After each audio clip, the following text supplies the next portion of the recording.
November 1944, a destroyed village school near Metz, France.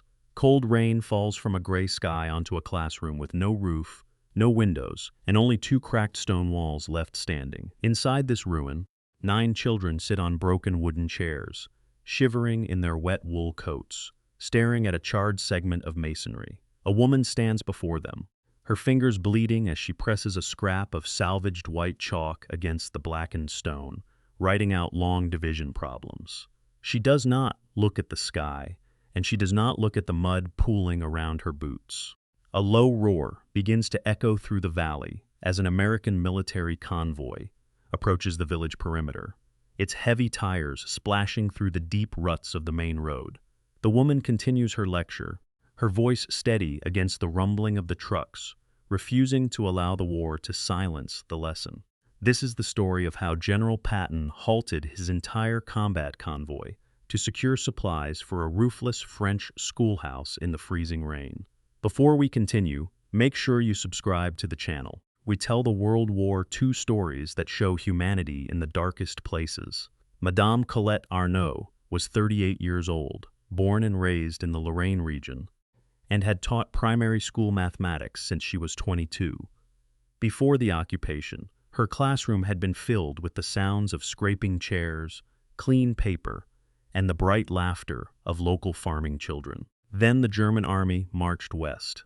Her husband was taken to a forced labor camp in the east, and her schoolhouse was stripped of its textbooks to purge non-German thought.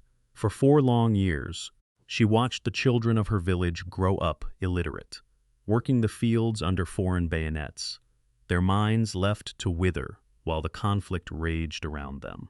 When an American artillery barrage finally blew the roof off the building during the liberation assault, she did not wait for the smoke to clear or the town council to convene. She simply walked into the smoking rubble, found 9 surviving children wandering the muddy lanes, and dragged them back to the only 2 standing walls left in the parish. Captain Thomas Miller was 42 years old, a career logistics officer from Philadelphia, serving with the 3rd Army Supply Staff. He traveled in a heated Willys Jeep, wore a dry wool overcoat with clean brass buttons, and carried an official ledger that accounted for every single crate of rations moving through the sector.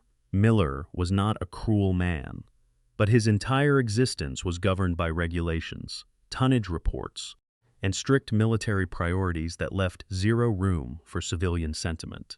His uniform was immaculate, his boots were treated with waterproof grease, and he possessed the unearned privilege of authority backed by thousands of tons of American industrial might.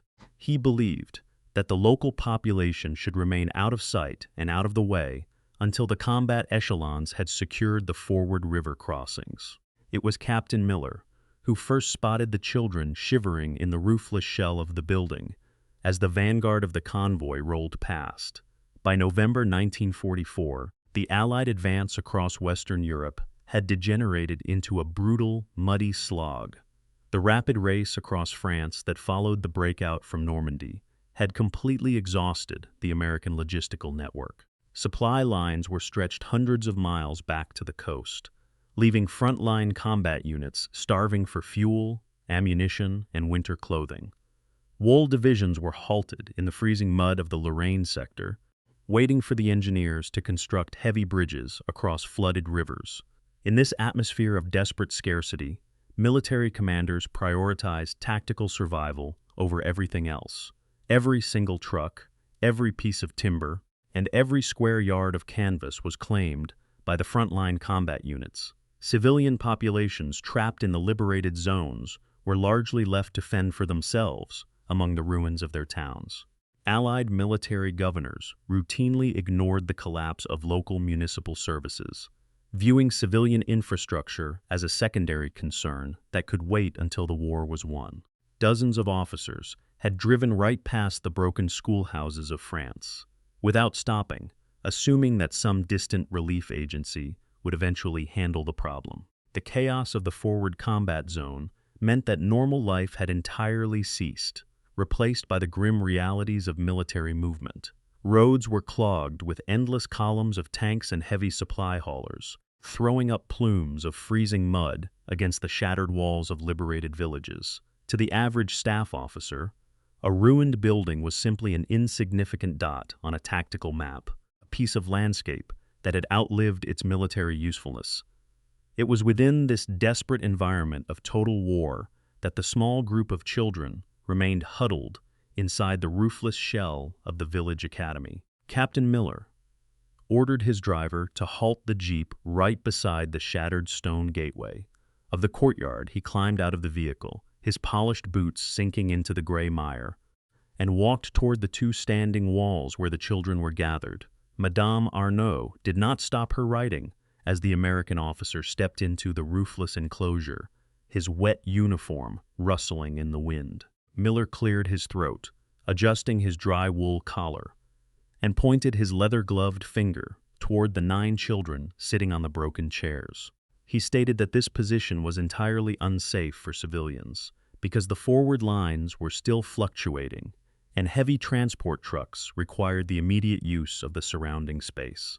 Madame Arnaud turned around slowly, holding the tiny piece of salvaged white chalk tightly between her bleeding fingers, her face tight with cold. She spoke in clear, calm English, telling the officer that her students had already lost 4 years of their lives to the occupation, and she would not permit the war to steal another single hour from them. Miller frowned, tapping his leather ledger against his thigh, and replied that military necessity overrode local considerations, meaning she needed to disperse the children to their homes immediately. He explained that his engineering assets were strictly assigned to clearing the primary supply routes, and he could not allow civilians to congregate in a hazardous tactical zone. Madame Arnaud looked directly into his eyes and stated that her classroom was the only stable environment these children had left after the bombings destroyed their families. She said that a nation could not survive on bread and fuel alone, and if the Americans came only to move supplies while leaving mines in darkness, they were merely changing the color of the uniforms. Miller stiffened at the remark, his administrative pride wounded by the teacher's blunt refusal to obey his logistical directive. He replied that his orders came directly from staff headquarters, and he did not have the authority or the material resources to accommodate a broken village school during an active offensive. He told her that the local population must wait for the civil affairs units to arrive in the coming months before attempting to rebuild any public institutions. Madame Arnaud stepped closer to the charred wall, her voice dropping to a fierce whisper as she told him that months would mean another winter of ignorance for children who had already forgotten how to read. Miller realized that his appeals to regulations were completely useless against her quiet determination, and that he could not physically evict a schoolteacher in front of his men. He told her to remain exactly where she was while he referred the matter to the division commander, turning on his heel to walk back to his radio operator. The formal report of the encounter reached the head of the 3rd Army convoy within 40 minutes. Patton arrived within the hour. His open-top Willys Jeep splashed through the ruined school gateway, the cold November rain instantly glistening on the polished surface of his helmet. 4 silver stars caught the gray light, and the distinctive ivory-handled revolvers rested in the holsters on his waist. The entire area went completely silent as the general stepped out into the mud, his eyes instantly fixing on the roofless enclosure where the 9 children sat shivering in the downpour. He did not look at the captain, and he did not look at the waiting drivers. He simply walked straight up to the charred masonry wall where Madame Arnaud stood, holding her single scrap of white chalk. Patton studied the blackened stone for a long moment, reading the simple mathematics problems written in the damp chalk. Then he spoke. He asked her how long she had been conducting these classes in the open rain. Madame Arnaud looked back at the 4-star general and replied that she had been there for 3 weeks, ever since the Germans retreated from the sector. Patton asked what her students had done for shelter during the heaviest storms of the past week. She answered that they simply stood closer to the standing walls, shielding their scraps of paper with their bodies, because there was nowhere else for them to go. Patton then asked what specific materials she required to ensure the lessons could continue without interruption. She looked at his uniform and told him she needed clean paper, pencils, and chalk first, adding that a roof would be helpful, but the ability to write was their most urgent necessity. Patton turned his gaze to Captain Miller, his voice dropping to a low, icy tone that carried across the entire muddy courtyard. He told the officer that this woman was fighting her own campaign against the devastation left behind by the enemy, and her weapon was a simple piece of chalk.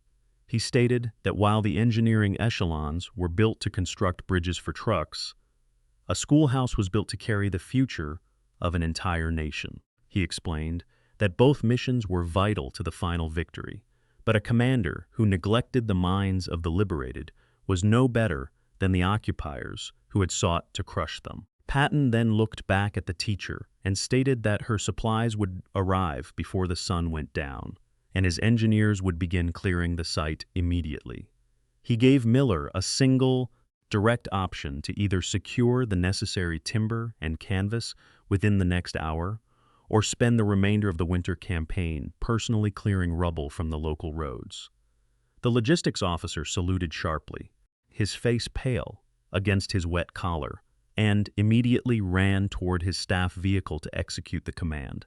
The general's orders went into effect within 30 minutes of his departure from the village perimeter. A heavy 3-ton truck from the 3rd Army Logistics Depot rattled into the muddy courtyard, its wooden bed loaded with crates of stationery, pencils, and large boxes of clean white chalk. 2 squads of combat engineers from the 1303rd Engineer General Service Regiment arrived right behind the transport vehicle, carrying thick wooden posts and massive sheets of heavy waterproof olive-drab canvas. The soldiers worked quickly in the freezing downpour, using axes and sledgehammers to erect a sturdy timber frame directly over the 2 remaining stone walls of the academy.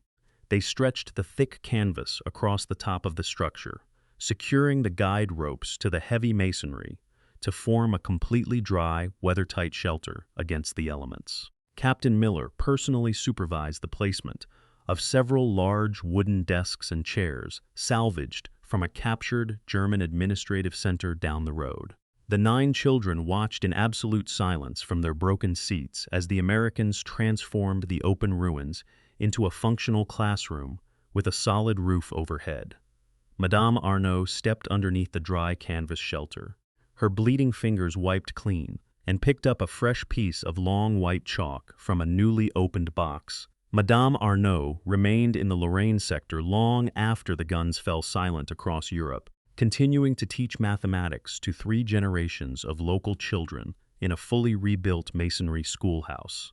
She went back to a quiet life with her husband, who miraculously survived the forced labor camp and returned home in the late spring of 1945. She lived in that same village until her peaceful death in 1982, always keeping a small cardboard box of American military chalk tucked away inside her desk drawer as a personal reminder of the day the convoy stopped.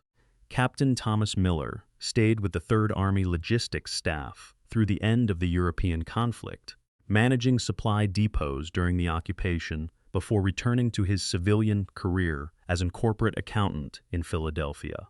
He never forgot the lesson in the rain, often telling his children that strict regulations were necessary to win a campaign.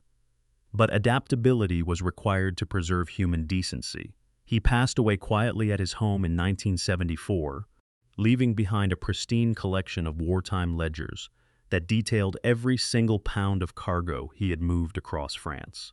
General George Patton never mentioned the roofless schoolhouse or the teacher in any of his public press conferences, viewing the entire incident as a simple routine matter of frontline discipline.